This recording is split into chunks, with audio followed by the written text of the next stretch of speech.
Before the blood ever hits the sand, before the blades clash and ambitions are tested, Spartacus' House of Ashur asks a dangerous question. What happens when the most hated survivor of Capua's past is given absolute power and a second chance to rewrite history? This isn't a simple return to the arena. It's an alternate reality built on betrayal, political venom, and one man's obsession with becoming something Rome was never meant to allow. We're stepping into a version of Capua where villains rise, legends are rewritten, and every victory carries the promise of ruin. Welcome back to your nerdy show. I'm your host, Spoiler Master, and today we're breaking down the true architects of ambition, the 10 characters shaping Ashur's rise, his enemies, and the brutal future of the arena itself. Ashur, the devil's second chance. At the center of everything stands Ashur, no longer the limping survivor scraping for relevance, but a Lanista with his own ludus and a second life carved out of blood and manipulation. This version of Ashur is fascinating because he hasn't fundamentally changed. He's simply been unleashed. All the resentment, ambition, and cunning that once simmered beneath Batiatus's shadow now drives every decision he makes. He isn't chasing money alone. Ashur wants legitimacy. He wants Roman recognition, respect from the elite, and erasure of the servile past that still clings to him like a curse. What makes Ashur compelling as a lead is that he's always one step away from self-destruction. His idea to introduce Achilia as a gladiatrix isn't just bold, it's desperate. He believes spectacle will buy him acceptance, but every risk he takes increases the number of enemies watching him fail. Power doesn't calm Ashur, it amplifies his paranoia. Watching him attempt leadership only to realize that authority comes with vulnerabilities he never had as a schemer is where the series truly shines. He isn't a redeemed villain, he's a villain with opportunity, and that makes him far more dangerous. Might have been. I believe they're not done with you yet. Lucretia, the ghost of a bloody past. Lucretia's presence, even limited, looms over the entire series like a curse that refuses to fade. Appearing through Ashur's vision of the afterlife, she isn't just a familiar face meant to excite longtime fans. She is the foundation of this alternate timeline. Without Lucretia's whispered temptation, House of Ashur doesn't exist. She represents the seductive lie that power can fix everything, that survival justifies any betrayal. What makes her return so effective is how perfectly she understands Ashur. Lucretia doesn't force him into a deal. She offers him what he already wants and lets his ambition do the rest. Even in death, she manipulates him, reminding us that the Spartacus universe has always treated power as something corrupting, intoxicating, and impossible to wield cleanly. Her influence doesn't disappear after the premiere. It echoes through every ruthless choice Ashur makes, reinforcing the idea that this second chance might be the cruelest punishment of all. Chorus, the enigmatic Doctore. At Chorus enters the story as a stabilizing force, a freed gladiator turned Doctore, who embodies the old code of honor that once defined the ludus. Unlike Ashur, Chorus believes in discipline, brotherhood, and earned respect, which immediately places him at odds with Ashur's calculated cruelty. Yet despite that tension, Chorus is indispensable. He trains Ashur's fighters, sharpens their skills, and provides the legitimacy Ashur desperately needs within the arena. His survival after the ambush is a turning point, not just because it reveals Cossutia's hand, but because it positions Chorus as both protector and threat. He is loyal, but not blind. As truths begin to surface, his code may force him to choose between serving Ashur and standing against the corruption poisoning the ludus. Chorus represents the moral crossroads of the series, and his relationship with Ashur feels like a ticking time bomb waiting for the moment when honor and ambition collide. It is a matter beneath his attention. I will deal with it directly. Cossutia, the serpent in Roman garb. If Ashur represents ambition from below, Cossutia embodies the cruelty of power from above. She doesn't scream or posture, she calculates. From the moment Ashur claims ownership of a ludus, Cossutia's contempt is unmistakable. To her, Ashur is an insult to Roman order, a reminder that the walls protecting aristocratic privilege are thinner than they appear. Her orchestration of the attempt on Chorus's life marks her as a true antagonist, not because she enjoys violence, but because she wields it as a tool.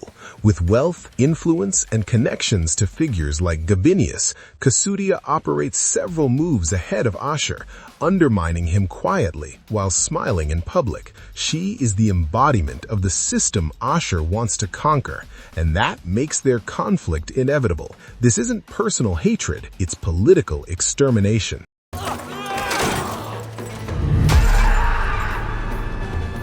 Achilia, the gladiatrix revolutionary. Achilia isn't just a fighter, she's a statement. Ashur's decision to elevate her as Capua's first gladiatrix is a gamble rooted in desperation and genius in equal measure. For Achilia, the arena becomes both prison and possibility. Her journey from terrified slave to emerging champion carries emotional weight that grounds the spectacle in something human. What makes Achilia stand out is her internal struggle. She isn't fighting just for survival or glory. She's fighting against trauma, identity, and the crushing expectations placed upon her as a symbol. Her dual-wielding style and defiance of Roman gender norms make her a lightning rod for attention, admiration, and hatred. Whether she becomes Ashur's greatest triumph or his most catastrophic mistake will shape the future of the ludus and possibly the entire arena culture of Capua. Gaius Julius Caesar, the younger lion. Even when not yet fully present, the shadow of Caesar looms large. This younger version of Gaius Julius Caesar isn't the conqueror history remembers, but the hunger is already there. Arrogant, intelligent, and relentlessly strategic, Caesar views Ashur not as an equal, but as a resource to be exploited. His alliances, particularly with Crassus, signal that larger political forces are at play beyond the sands of Capua. Ashur may believe he's climbing the Roman ladder, but Caesar understands something Ashur doesn't. Power isn't granted, it's taken. Their eventual interactions promise manipulation layered upon manipulation, with Ashur likely underestimating just how disposable he is in Caesar's long-term ambitions. Cornelia, Caesar's political powerhouse. Cornelia operates with quiet authority, and that subtlety makes her dangerous. She isn't content to stand beside Caesar as decoration. She funds him, advises him, and amplifies his reach. Her wealth and lineage give Caesar legitimacy, but her intellect keeps him alive in the political arena. What sets Cornelia apart is her understanding of influence. She doesn't need to shout commands or threaten rivals. She applies pressure invisibly, shifting alliances and shaping outcomes from behind closed doors. Her presence reinforces one of House of Ashur's strongest themes. Real power often moves silently, and those who underestimate it rarely survive.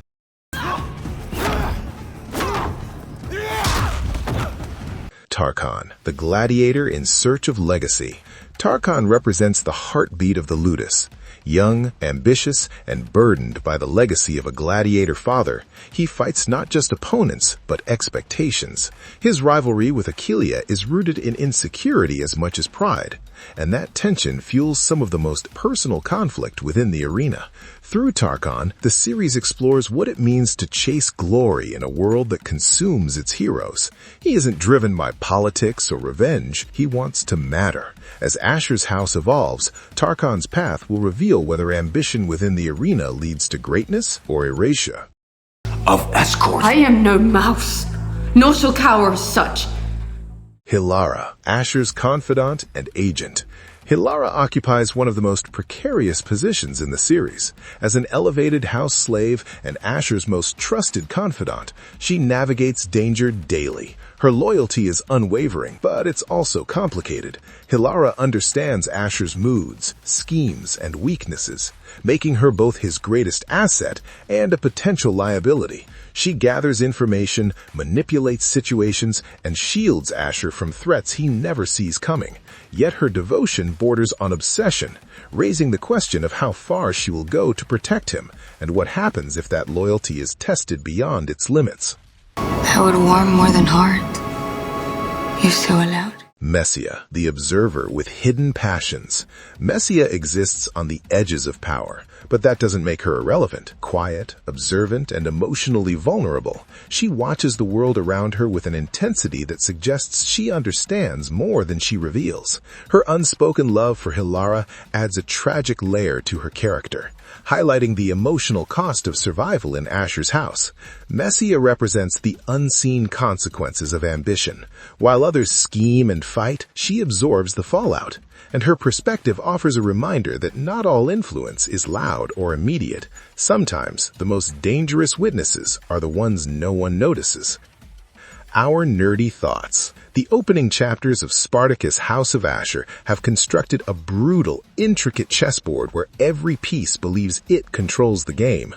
Ashur's rise is anything but secure, and the characters surrounding him aren't supporting players, they're architects, shaping his destiny for better or worse. With Roman politics tightening its grip, the arena evolving under radical change, and loyalty constantly under threat, the future of Capua feels as volatile as ever. This isn't just a story about survival. It's about what people become when ambition finally gets what it wants, and whether that victory is worth the blood it demands. As alliances fracture and rivalries ignite, one thing is certain: in the House of Ashur, power never comes without a price. As alliances fracture and rivalries ignite, one question hangs over Capua: who will survive when ambition finally demands its price? If you enjoyed this deep dive, make sure to like, subscribe, and share your theories in the comments, because this story is only getting bloodier from here.